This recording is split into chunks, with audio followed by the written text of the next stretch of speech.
I got a theory. I've never heard this before, and I have a rule that if you've never heard it before, it's probably wrong. Paul is in 1 Thessalonians talking about what is now called the rapture. That comes from 1 Thessalonians 4:17, where it says, we who are alive will be, and then it uses the word caught up. Some translations will actually use snatched away to meet the Lord. And then it says, and so we will be with the Lord forever.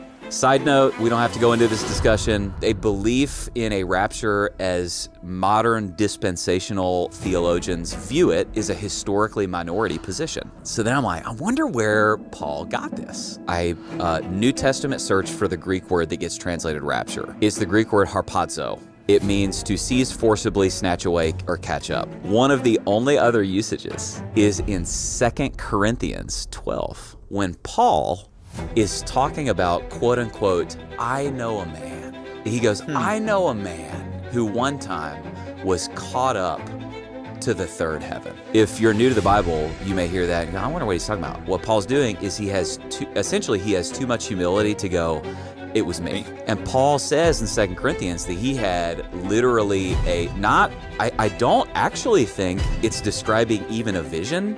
I think he's saying in some real sense, he says, I was caught up to the third heaven. And he says, I saw things which no man may utter. Very interesting. One of the only other usages of the Greek word harpazo that gets translated rapture is in 2 Corinthians 12 when Paul goes, I was harpazoed to the third heaven. Wow. Bro, here's my theory, dude. And this is a little tinfoil hat.